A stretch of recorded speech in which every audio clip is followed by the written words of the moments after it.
오늘 우리 요나서 3장입니다. 1288면 요나서 3장 1288면 10절까지니까 우리 다 같이 읽지요. 요나서 3장 1절부터 10절 1288면 다 같이 읽습니다. 여호와의 말씀이 두 번째로 요나에게 임하니라. 이르시되 일어나 저 큰 성읍 니느웨로 가서 내가 내게 명한 바를 그들에게 선포하라 하신지라. 요나가 여호와의 말씀대로 일어나서 니느웨로 가니라. 니느웨는 사흘 동안 걸을 만큼 하나님 앞에 큰 성읍이더라. 요나가 그 성읍에 들어가서 하루 동안 다니며 외쳐 이르되 40일이 지나면 니느웨가 무너지리라 하였더니 니느웨 사람들이 하나님을 믿고 금식을 선포하고 높고 낮은 자를 막론하고 굵은 베옷을 입은지라. 그 일이 니느웨 왕에게 들림에 왕이 보좌에서 일어나 왕복을 벗고 굵은 베옷을 입고 제2에 앉으니라. 왕과 그의 대신들이 조서를 내려 니느웨에 선포하여 이르되 사람이나 짐승이나 소떼나 양떼나 아무것도 입에 대지 말지니 곧 먹지도 말 것이요 물도 마시지 말 것이며 사람이든지 짐승이든지 다 굵은 베옷을 입을 것이요 힘써 하나님께 부르짖을 것이며 각기 악한 길과 손으로 행한 강포에서 떠날 것이라. 하나님이 뜻을 돌이키시고 그 진노를 그치사 우리가 멸망하지 않게 하시리라. 그렇지 않을 줄을 누가 알겠느냐 한지라. 하나님이 그들이 행한 것 곧 그 악한 길에서 돌이켜 떠난 것을 보시고 하나님이 뜻을 돌이키사 그들에게 내리리라고 말씀하신 재앙을 내리지 아니하시니라. 아멘. 성경의 가장 기본되는 것이 창세기, 출애굽기, 레위기, 민수기, 신명기입니다. 모세오경이라고 그러고 토라, 율법이라고 그래요. 우리의 모든 가치 판단의 기준이 되는 것이 그것입니다. 자, 제가 여러분들에게 늘 이야기하지만 예수를 믿고 나면은 교회에 다니느냐 안 다니느냐, 신앙생활 하느냐 안 하느냐 이런 외형보다도 내가 무엇을 볼 때에 무엇에 의해서 가치 판단하느냐 그 변화가 없으면은 아무런 의미가 없어요. 그런데 교인들의 여러 가지 문제 중에 하나가 우리 사회가 가지고 있는 통념이 있거든요. 그 통념은 무엇으로 이루어져 있는가 하면은 우리가 먹고 살기 위한 여러 가지 방편, 우리는 자본주의라는 그 이즘의 가치관이 형성되어 있습니다. 또 대부분 우리나라의 지도자들이 미국에서 유학을 하고 왔기 때문에 실용주의라고 하는 가치관이 있어요. 그래서 성경을 볼 때에도 자본주의적 가치관과 실용주의적 가치관으로 성경을 봐버려요. 그래버리면은 여러분들 파란 안경을 끼고 세상을 보면 전부 파랗게 보이듯이 성경이 전부 파랗게 보이는 거예요. 그거 포기해야 돼요. 그 변화가. 그래서 목사님들이 자본주의가 뭔지 실용주의가 뭔지 이런 것도 알아야 되는 거예요. 가령 여러분들에게 하나 이야기하면은 누가 자식이 잘 됐다, 교회가 크다 이러면은 하나님이 복 주셨다. 이 생각은 전부 자본주의적 가치관에서 실용주의적 가치관에서 평가하는 거거든요. 옛날에 우리나라에 선비 사상이 강하게 있을 때, 유교 사상이 있을 때에 여러분, 농상공, 상인들이 돈이 많았잖아요. 암만 돈 많아도, 응? 무시했잖아요. 조선시대에는. 응? 그저, 여러분, 간장 한 종지에 밥을 먹더라도 선비들은 존경하고 자부심이 있었잖아요. 그게 가치 판단의 기준이에요. 우리 사회가 옛날에는 선비 사상으로 있을 때에는 그저 글 읽는 거. 그때는 남자들이 글만 읽었고 또 쌀떡에 쌀이 떨어져도 그거 신경 안 써야 대장부를 했다고. 그런 것들이 사회적인 통념이라고. 그러면 그때 그 문제가 되었던 것이 오늘날에는 자본주의적 가치관으로 보는 것이 문제가 된다고요. 그거 깨뜨리는 것이 성경이라고. 자기를 부인해야 돼요. 성경의 절대적인 영광과 진리를 믿어야 하는 이유는 그걸 깨뜨려야 되기 때문에. 얼마나 여러분 힘든지 모른다고, 그것이. 요나서 같은 경우도 마찬가지로 전부 그 관점에서 보는 거예요. 또 여러분들이 예전에 역사를 아는 것이 그리 중요한 것도 아니고요. 성경을 보면서 이랬기 때문에 요거 기계적으로 적용하는 것도 아니에요. 그 성경 속에서 하나님의 마음을 알아야 돼요. 여러분들이 또 조금 있다가 제가 그 이야기도 하지만은 신학이라고 할 때에도 대부분 신학이 언제 이루어지는가 하면은 예수님의 구원을 이루고 난 뒤에 사도들에 의해서 복음이 전파되고 그 다음에 속사도 시대가 있고 그 다음에 교부 시대라고 있어요. 교회의 아버지 되는. 이 사람들이 한 게 뭐냐면은 성경을 보고 삼위일체 교리라든지 교리를 확립한 거예요. 그런데 그 교리는 굉장히 중요한데 교리를 절대시하는 것은 굉장히 잘못된 거예요. 그러니까 그 당시에는요, 삼위일체를 부인하고 예수 그리스도의 신성을 부정하고 안 그러면 인성만 인정하고 이런 사람들을 화형시켰다고. 그게 화형시킬 일입니까? 교리를 절대시하는 거예요. 그러니까 여러분들이 지금도 보면은 우리가 이 시대에도 사상 대립이 참 무섭잖아요. 우리나라는 공산주의나 자본주의나 이 모든 것이 사람이 어떻게 하면 잘 함께 살아갈 수 있는가 하는 경제 체제인데 이데올로기가 되어가지고 극한적인 대립으로 간다. 신학도 똑같은 거예요. 신학도 이데올로기화 되어버리면 극한적인 대립에 가서 사람을 자기하고 다르면 화형하고 이런 일들이 기독교의 역사에 얼마나 많은지 몰라요. 그래서 교리가 체계가 세워져서 그것은 무엇 때문에 필요한가 하면 예수 그리스도의 구원이 우리 속에 온전히 실존하는 데에 하나의 기준이 되는 좋은 평가해야 되는데 그것이 성경의 자리를 대신하면 안 되는 거예요. 그리고 중세시대에 와서 굉장히 많은 문제가 또 일어나거든요. 오늘 이번 주에도 마산의 목사님 와서 제가 하루 자면서 여러 가지 이야기를 하는데 틀린 말 하나도 없어요. 그 목사님. 그런데 굉장히 그건 잘 준비됐는데 실존이 하나도 논쟁만 있는. 그래서 제가 쭉 이야기했더니만 그래 그건데 이런 이야기는 스콜라 신학이 중세에 와가지고 스콜라 철학이 발달하면서 그 교부 시대의 교리를 철학적으로 설명을 하기를 시작합니다. 그러니까 지식이 돼버린 거예요. 신학 교수들이 전부 그런 식으로 공부를 해와가 신학생을 가르쳐버리니까 예수님의 구원은 우리에게 실존인데 실존적으로 나타나질 않아요. 요한은 뭐라고 했는가 하면 우리의 눈으로 본 바고 손으로 만진 바 된다고 그랬다.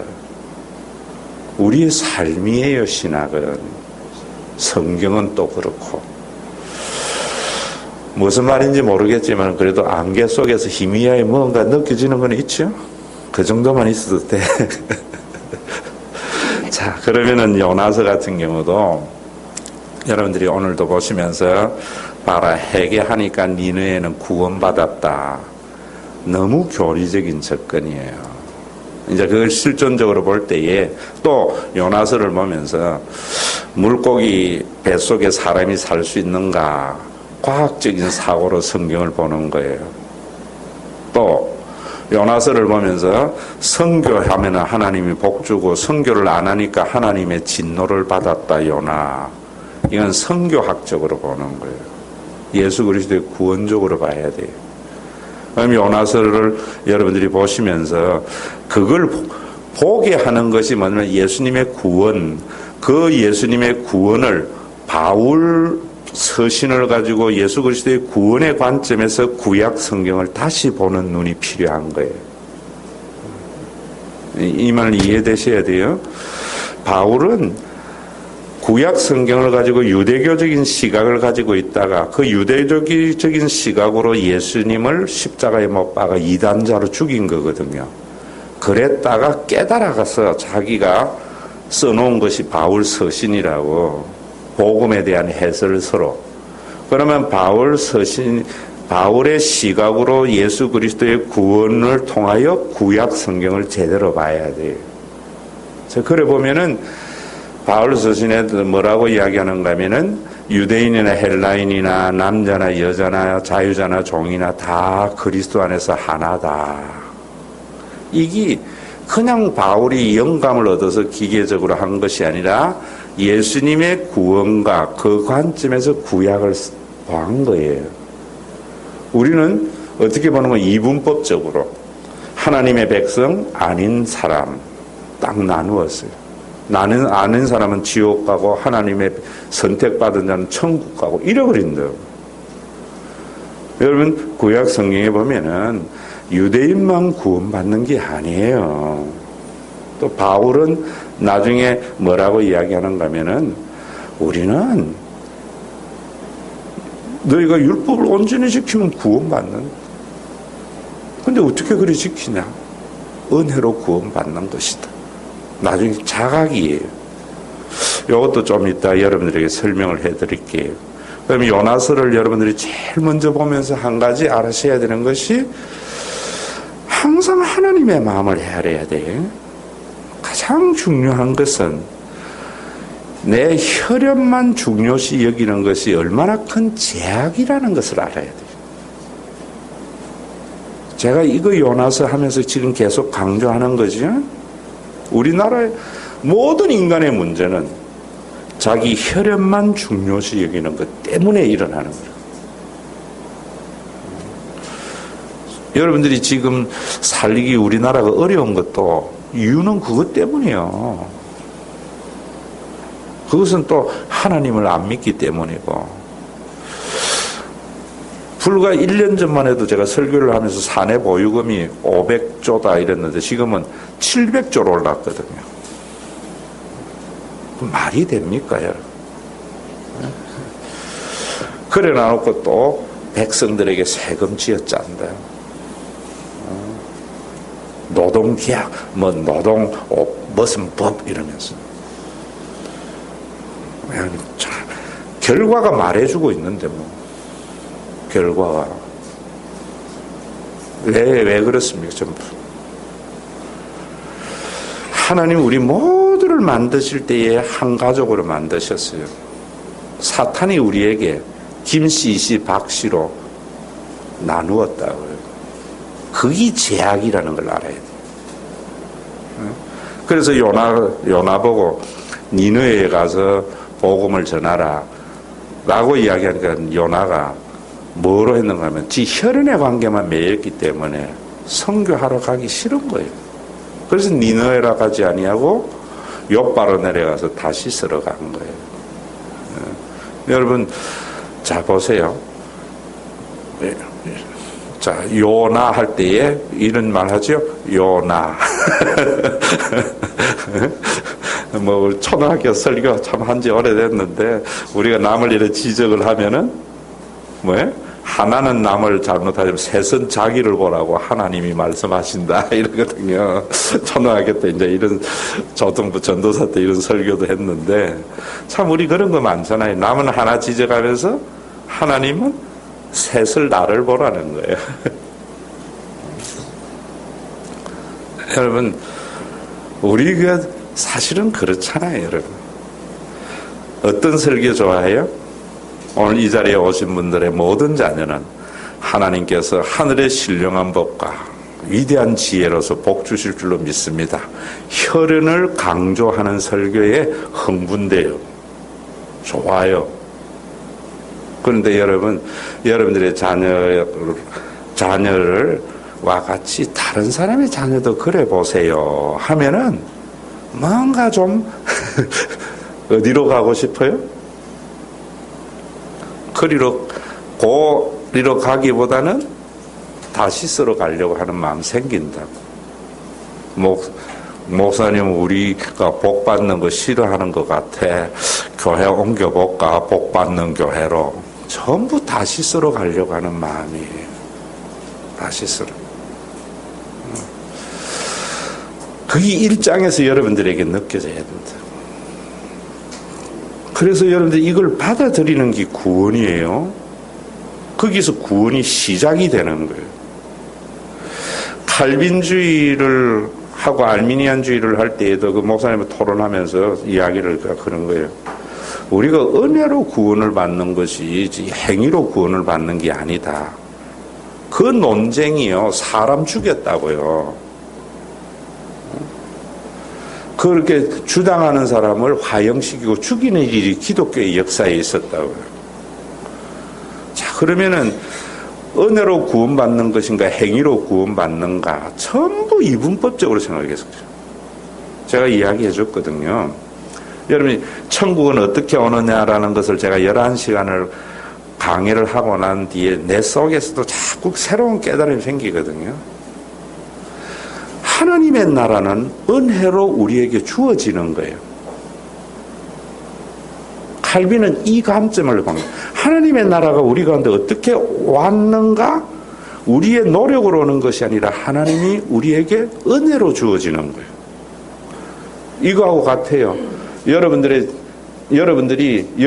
가족이 자녀로 태어나는 것은 나의 어떤 선택입니까? 하늘이 준 운명이에요. 운명이 은혜로 그건 내가 어쩔 수 없는 거예요. 그런데 거기에서 그 은혜로 주어진 것을 내가 누리는 것은 뭐냐면 나의 의지의 결단이 필요한 거예요.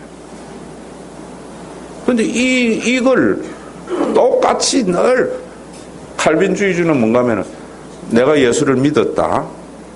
그 믿은 것은 하나님의 은혜라는 것을 아는 것이 은혜다. 이래버린다고. 그게 무슨 상관이에요? 그게 뭐 그렇게 중요해요? 정말 성경이나 하나님의 나라나 교회는 하나님께서 우리에게 주신 은혜로 주신 놀라운 선물이에요. 누구에게나. 그 선물, 그 하나님의 나라에 들어가는 것은 내가 들어가야 되는 거예요. 내가 들어가야 돼요. 이걸 구원이라는 한 관점에서 보니까 대립이 일어나는 거예요. 자, 여러분, 요나서를 여러분들이 보시면서 제가 여러분들에게 정말 하나님께서는 이렇게 우리 모두를 영원한 가족으로 삼아서 김씨, 씨, 박씨는 분명히 이 땅에 육신을 가지고 있는 인간이기 때문에 존재하지만은 예수님의 십자가의 보혈의 피로 그 모든 것을 넘어서는 영원한 가족의 공동체인 교회를 선물로 은혜로 주셨습니다. 이거는 우리의 노력과 상관없이 선물로 준 거예요. 신과 회복이 있는 교회는 김정옥 목사가 개척해서 만든 게 아니고 하나님이 은혜로 우리에게 주어진 거예요. 신과 회복이 있는 교회는 여러분들이 노력해서 교회가 되어진 게 아니고 예수님의 보혈의 피로 영원한 가족의 공동체를 하나님이 선물로 준 거예요. 그런데 거기에 가서 내가 그 영원한 가족의 공동체의 일원이 되는 것은 내 몫이에요. 이해되세요? 거기서 내가 결단을 해야 돼요. 그럼 그 결단은 어떤 결단인가? 공간적인 신과 회복 있는 교회에 다니기로 결심하는가? 그게 아니에요. 공간적인 신과 회복 있는 교회에 다니기로 결심하는 것 중에 무슨 결심이 있어야 되는 거예요? 나는 앞으로 내 자녀가 소중한 만큼 다른 사람의 자녀도 소중하게 여기는 삶을 살겠다 하고 들어와야 우리 교회가 은혜로 주어지는 그 하나님의 나라를 맛보게 되는 거예요. 자, 여러분들이 이런 것들을 쭉 하니까 한번 보세요. 이 요나서가 이런 관점에서 봐지고 이래 되면은 하나님의 나라가 구체적으로 이루어지는 거예요. 여러분들이 우리 교회보다 훨씬 큰 교회 그런 데는 뭐 북치고 장구치고 뭐 가만 막 이런 게 있는데 자본주의적과 실용주의적 가치관을 가지고 보니까 그게 부러운 거예요. 그게 부러운 거예요. 복음적인 가치관을 가지고 보면서 여러분들이 어떤 교회가 부러워져야 되는가 하면은 참 우리 교회보다도 더 뭐 친밀한 재미 이런 거 보시지 말고요. 재밌고 친밀하고 이런 게 아니라 말입니다. 더 다른 사람을 자기의 가족과 자기의 혈연과 같이 귀하게 여기는 그런 아름다운 교제가 있는 것을 보면서 참 귀하구나. 두세 사람이 모여도 이렇게 되어져야 돼요. 이렇게. 이래야 여러분들이 복음적 관점에서 이제 살아가기를 시작하는 사람이라고요. 여러분, 우리 교회의 참 자랑이 뭡니까? 이성교회나 젊은 우리 선교회에서 연세 드신 분들을 잘 섬기는 것. 저는 이런 거 자랑하고 싶어요. 세상은 필요할 때에는 이리 오셔야 하고, 제가 이성근 장로님 구순 때 예배 드리면서 제가 설교한 내용이에요. 정말 내가 필요할 때에는 떠나는 게 사람이거든요. 근데 우리 교회는 참 연세 드신 분들에게 그렇게 생각합니다. 이런 게 참 얼마나 복되다 하는 것을 여러분들이 아셔야 됩니다. 이번에 임직자를 할 때에도 뭐 준비위원을 김평준 집사를 세워서 이래 쭉 하는데 뭐 다른 교회에 비하면은 너무 미미하게 헌신을 해요, 사실은. 그런데 목적을 이루는 거로 보면은 우리 교회가 영 잘못된 것 같지만은요, 가족의 눈으로 보면 얼마나 귀한 건지 몰라요. 제가 89년도, 90년도에 신영광교회에서 담임을 하는데 그 이하여대를 나오는 아주 70 먹은 엘리트 권사님이 새벽 기도회에 신영광교회에 늘 나왔어요. 그러면서 집사님이에요. 그런데 이제 우리 교회를 못 떠나는 이유는 첫째는 자기가 죽어서 거기는 묘지가 있기 때문에 그 묘지에 들어가야 천국 간다는 생각을 가지고 있는 기고 또 더 좋고, 그런데 자존심이 너무 상하게 해요. 왜 그러냐 하니까 목사님 여의도 순복음교회 다녔거든요. 거기는 90년도에 권사되면은 700만 원을 내놔야 된대요. 그때 700만 원을 내놔야 되는데 자기가 700만 원이 없어서 안 되는 게 아니라는 거예요. 내놓으려니 자존심 상하고 또 안 내놓으려니 더 자존심 상하고. 왜냐면은 그때는 오살리 기도는 얼마나 많이 갔겠어요. 가는데 버스를 타는데도 앞자리는 장로, 권사, 안수집사 가지고 70만 분이 제일 뒤에 앉아야 된다는 거야. 그러니까 세계 최대의 교회라는 목적은 이루었지요. 근데 행복은 한가? 이해되세요? 제가 끊임없이 하는 이야기가, 우리가 기본적인 잔치는 이러자면 김병준 지사님 보고 어느 누구 하나 이 잔치에 헌금이나 돈 내는 것 때문에 실족 다 하지 않도록 하세요.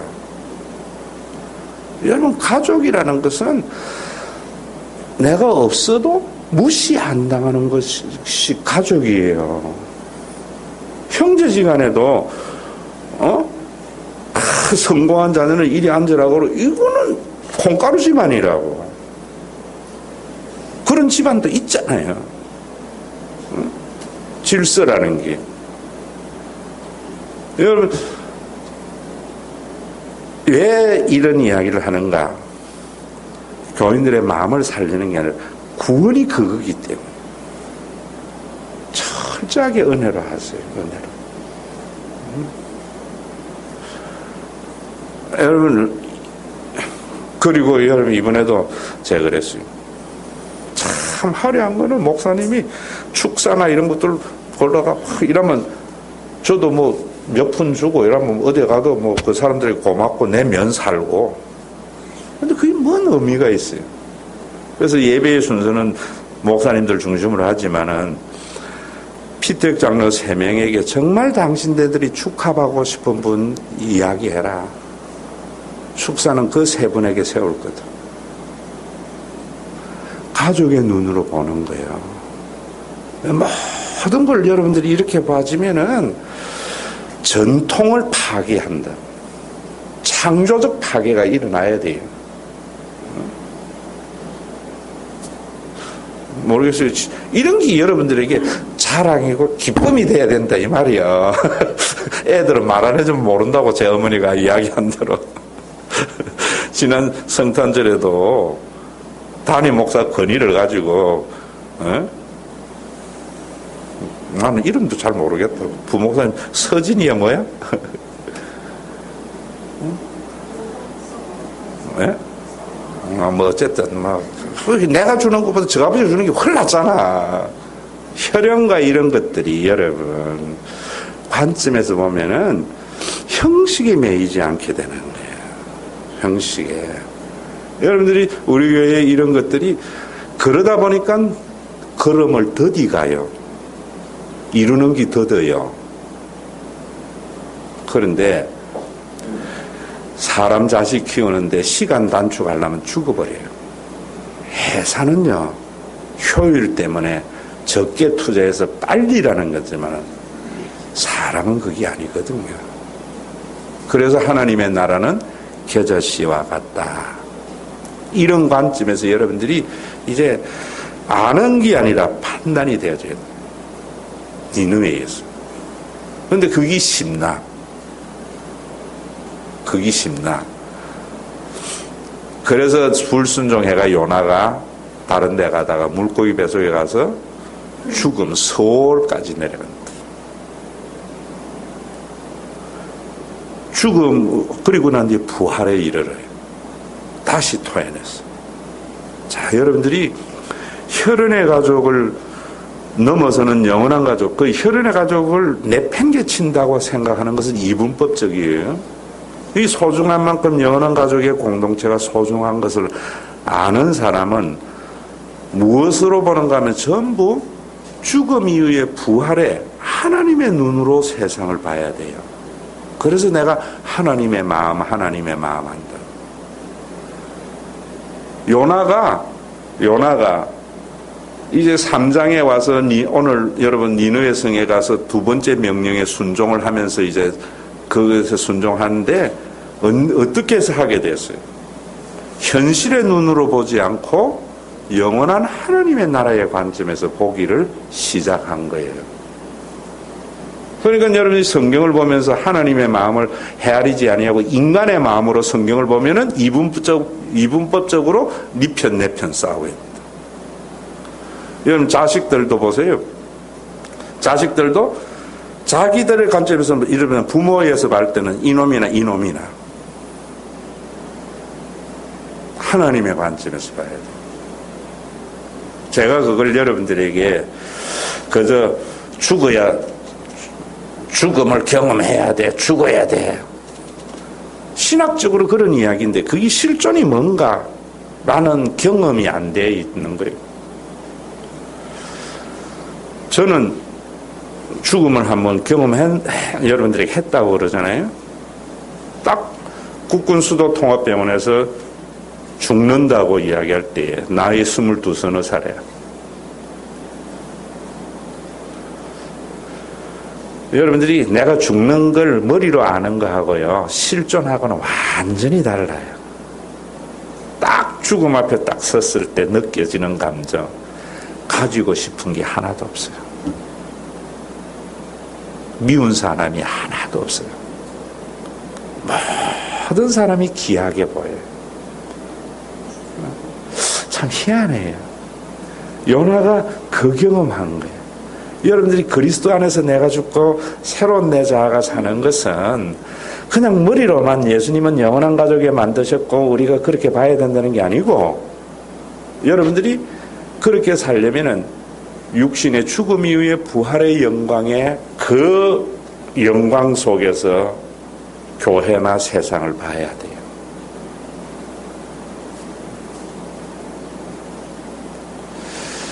하나님의 살아계심도 마찬가지요. 목사님하고 대화하면서도 그런 이야기했습니다. 마태복음 6장을 가지고 제가 그런 이야기를 쭉 했는데 하나님의 나라와 의 대부분 뭐 하나님의 나라와 의를 뭐 종교적인 이런 이야기 많이 하잖아요. 저는 뭐라 그래요? 무엇을 먹을까 무엇을 마실까 무엇을 입을까는 이방인들이 구하는 기도다. 왜 이거 하는가? 너에게 있어야 할 바를 알지 못하기 때문이다.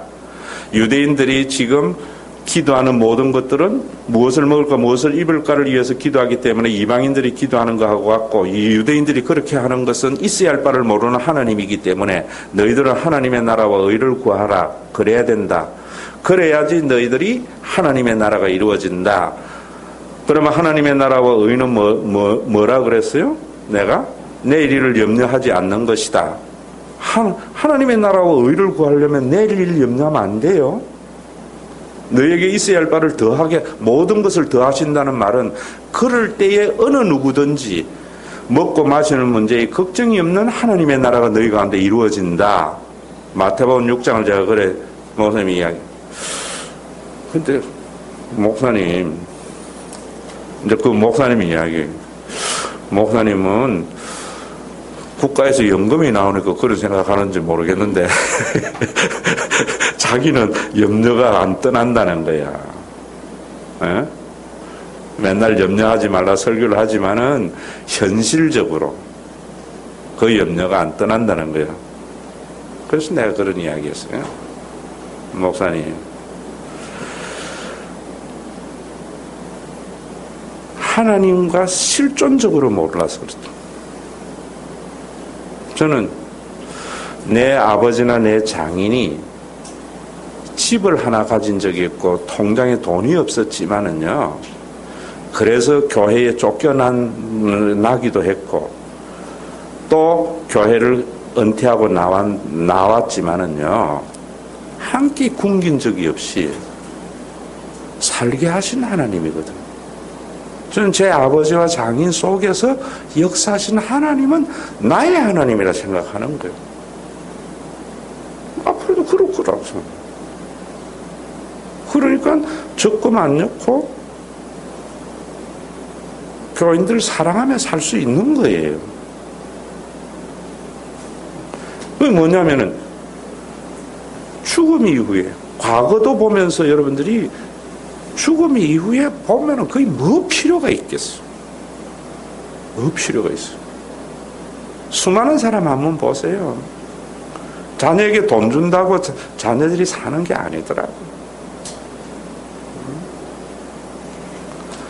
우리가 지금 한국교회가 예전에는 죽음 이후에 어쨌든 간에 천국 가려고 예수를 믿었기 때문에 세상에 있는 사람들하고 삶이 달랐는데 이제는 천국이 눈에 아무도 안 보이는 것 같아. 내가 볼 때는 전부 지금만 보는 거예요. 요나서 2장을 통과하지 못한 거예요. 그랬지만은 요나가 부활을 경험했지만은 현실에 와서 니느웨에 와서 어째 복음 전거했어요? 3일길이나 되는 큰 성읍 니느웨에 하루만 다니면서 설교했어요. 그런데 40일 후면 하나님이 이 성을 망하게 한다라고 이야기를 했는데 문재인이나 안철수가 전당대회 할 때 외치듯이 그래 외쳤겠어요? 아니면 지나가면서 3일길이에요. 그 길을 다 이래 돌아다니면은. 근데 하루만 다녔다고 3장에 말해요. 40일 지나면은 하나님이 이성 망하게 한다는데 이라고 하겠어요? 여러분 40일이 지나면 하나님께서 이성을 망하게 할 겁니다. 이랬겠어요? 저는 앞에 그렇습니다. 그게 우리의 한계예요. 언제나 우리는 제가 여러분들에게 이야기했지만은 생명과 죽음도 1차적인 죽음이 있고 2차적인 죽음이 있고 3차적인 죽음이 있고 생명도 1차적인 생명이 있고 2차적인 생명이 있고 3차적인 생명이 있어요. 이걸 뭉뚱그리 생각하면 안 돼요. 1차적인 죽음이라는 것은 하나님으로부터 분리된 거라 했잖아요. 제가 꽃꽂이 분리된 것. 2차적인 죽음은 뭐라 그랬어요? 분리된 그 꽃에 이파리 누렇게 변하는 것이 2차적인 죽음의 증상이라 했잖아요. 여러분들이 1차적인 죽음은 하나님을 인정하지 않고 내 힘으로 살려고 하는 것이 1차적인 죽음의 권세 아래, 사탄의 권세 아래 있는데 그 2차적인 죽음은 그 권세가 우리 속에 나타나는 것이 뭐냐면 내일 일을 염려하는 거예요. 욕심 부리는 거예요. 죽음의 정상이라고. 그러다가 3차적으로 육신의 생명을 다하는 그날 완전히 하나님과 유기된 존재로서 관계없는 곳에 가는 것이 3차적인 죽음.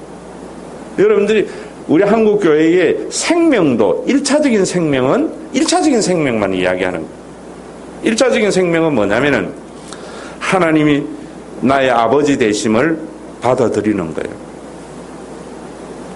그래서 우리가 그런 사람들이 부르는 찬양이 주 안에 있는 나에게 딴 근심이 있으랴 그리고 또 온 세상 날 버려도 주 예수 안 버려 끝까지 나를 돌아보시니 찬양하니까 주님이 나와 함께 하시는 것 같고 이 세상에 간데 없이 이제 자식 걱정도 없고 모든 걱정이 예배 시간에 없어. 그게 무엇을 맛보는 거예요? 1차적인 생명을 맛보는 거예요. 복음을 거기에 받아들여서 기도원에 가서 주로 누리는 것이 1차적인 생명을 맛보는 거예요. 보따리 싸들고 기도원에 가서 말씀 듣고 찬양만 하니까 금방 하나님이 나와 함께 하는 것 같고 이제 모든 염려 근심 사라지고 그런데 이제 보따리 싸가지고 집에 딱 오니까 집구석은 예전 그대로야. 무엇이 없는 거면 2차적인 생명이 없는 거예요. 그 2차적인 생명이 뭐냐면은 집에 와서 보따리 싸가오니까 집구석은 그대로지만은 그 1차적인 생명이 모여있는 사람들끼리 교회가 영원한 가족의 공동체로서의 역할을 얼마나 하느냐에 따라서 주님이 함께 하시는 평안의 삶이 천국은 침노하는 자의 것이라고 많이 누리게 된다. 이해되세요? 자, 여러분들이 이런 것 같아요. 하늘이 무너지도 솟아날 구멍이 있지. 이러면 자살 안 하고 이제 살아가야 하잖아요. 그런데도 현실은 여전히 혼자 살아가기에는 너무나 버겁거든요. 그럴 때에 자기의 잘 사는 형이 형 노릇 해주고 삼촌 노릇 해줄 때 그 염려가 뭐가 되는 겁니까? 평안으로 변한다. 그런데 잘 사는 형하고 원수고 삼촌이 지만 먹고 살기를 바라지 자기 조카를 전혀 돌보지 않는 그런 집안이라면은, 콩가루 집안이라면은 하늘이 무너지는 저도 솟아날 구멍은 있다 해가지고 살기는 했지만은 여전히 희망과 소망은 없는 삶이 되는 거죠. 똑같은 거예요, 교회도. 그래서 제가 여러분들에게 교회가 여러분들에게 영원한 가족의 공동체로 그것을 표현하는 것이 헌금 11조고 그것이 또 우리의 모임이고 또 모였을 때에도 뭐 남욕하는 것이 아니라 말씀으로 더욱 우리가 자꾸 소화를 되어서 그것을 더욱더 그런 가치 판단이 더 순간에 많아져야 되고 자, 이랬을 때에 여러분 보세요. 우리 교회에도 금년에 제가 재정부에 처음 가면은 모든 재정에 위원회별로 겨자씨 항목을 연하라 했어요. 그래서 그걸 집행하고 있어요, 지금.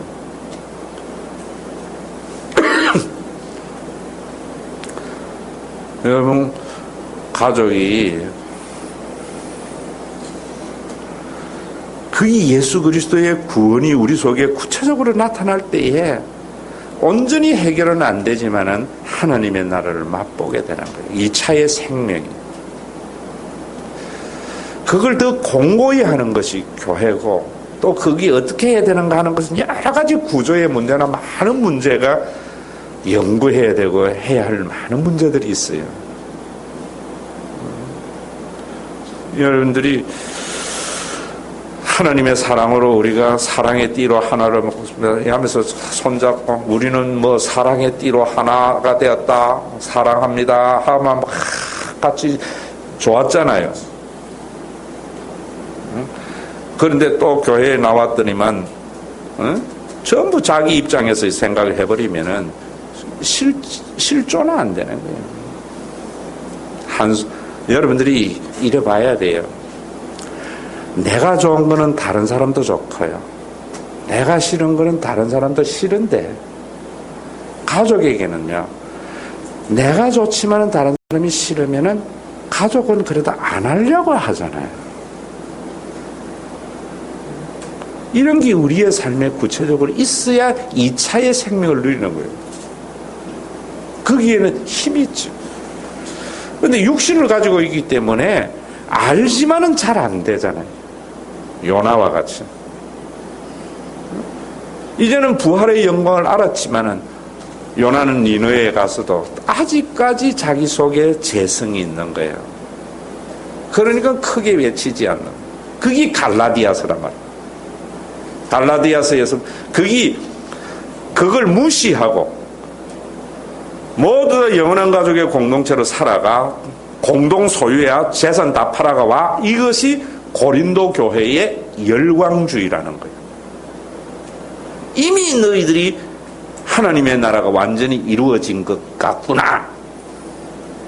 요걸 판단하는 것이 하나님의 나라는 이미 임하였지만 아직 완성된 것이 아닙니다라는 관점에서 봐야 되는 거예요.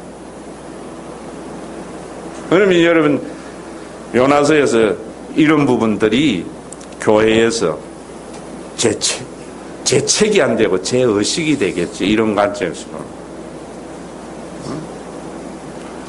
목사님 설교는 그래갖고 목사님 또 사는 거 보고, 그건 당연한 거예요. 여러분들도 마찬가지고. 왜? 육을 가지고 있죠. 그래서 우리가 기도해야 되는 거예요. 갈라디아서 보면 뭐라는가 하면은 육신의 소욕은 뭔가 하면 내 혈연과 내 자신만을 아는, 내가 생각 안 해도 생기는 내 속에 있는 본성, 그 소욕이 성육의 소욕, 하나님의 말씀으로 모두 다 영원한 가족이다. 내가 천금이 생기도 남의 눈물 흘리는 건 해서는 안 된다고 하는 이 진리의 말씀을 내려 눌러버린다고. 근데 또 기도하고 하나님 말씀 들으면은 성령의 소욕, 그렇지. 내 자녀만 좋아하는 게 다른 사람의 자녀도 귀하다고 할 때에 자기만 아는 육신의 소욕을 눌린다고. 이게 신앙생활이에요. 성령의 소욕을 따를 것인가, 육신의 소욕을 따를 것인가. 이걸 가지고 육신의 소욕은 먹고 사는 것이고 성령의 소욕은 찬송하고 예배드리고 신앙생활하는 거고, 이분법적으로 생각하면 안 된단 말이에요. 이 둘이 서로 대적함으로, 그 대적이라는 것이 참호전이라는 거예요. 군대에 가면 참호전 속에 있으면은 어떠한 총알이 날라와도요 안전해요. 하나님의 말씀으로 여러분들에게 지금 제가 총 쏘고 있는 거거든요. 그러면 여러분들이 그 총 맞아가 픽픽 넘어지면서 하나님의 말씀으로 새롭게 딱 돼야 되는데, 하나님 말씀이 오면은 또 내 육신의 소욕은 어디로 싹 들어가 있는가 하면 참호전에 딱 들어가 있어요. 벙커에. 그러니까 여기 지배를 하지 않아. 그런데 하나님의 말씀 총알이 이제 좀 뜸해지면 이게 다시 일어나가지고 하나님의 말씀을 덮어버려요. 그래서 우리가 원하는 일을 하지 못한다. 갈라디아서의 말씀. 요나서 3장이 그런 부분이에요. 근데 참 하나님께서 은혜로 임하는 것은요, 그렇게 외친 요나의 말에 니느웨 전체가 회개해버려요. 니느웨 전체. 놀라운 역사죠. 구약 성경 보세요. 말씀에 선포해가지고 회개가 구원받은 것이 딱 두 번이요. 이스라엘은 언제 받았는가 하면 사무엘상 7장에 블레셋과의 전투에서 사무엘이 뭐라는가 하면 미스바에 모두 모여라 번제를 드리고 회개하니까 그때 우리여 주여 살려주시옵소서 해가지고 하나님께서 그 블레셋을 물리치고 난 뒤에 에베네셀의 돌비를 세운 것 한 번 있고요. 그 다음에는 이스라엘에 없었어요. 이방인인 니느웨 성이 회개에 구원받았어요. 여기에 니느웨 성의 구원이 뭔가? 이걸 언제 알 것 같아요? 다음 주일 알 거예요. 니느웨 성이 구원받은 게 뭔가도 아셔야 돼요. 그냥 구원받았다 하지 말고요. 그래야 여러분들이 이 세상에 예수를 안 믿는 사람들도 참 예수 믿는 사람보다 더 박의 정신을 가지고 살아가는 사람들 많이 있어요, 없어요? 그 부분에 대한 대답입니다. 그 부분에 대한 니느웨 성의 회개.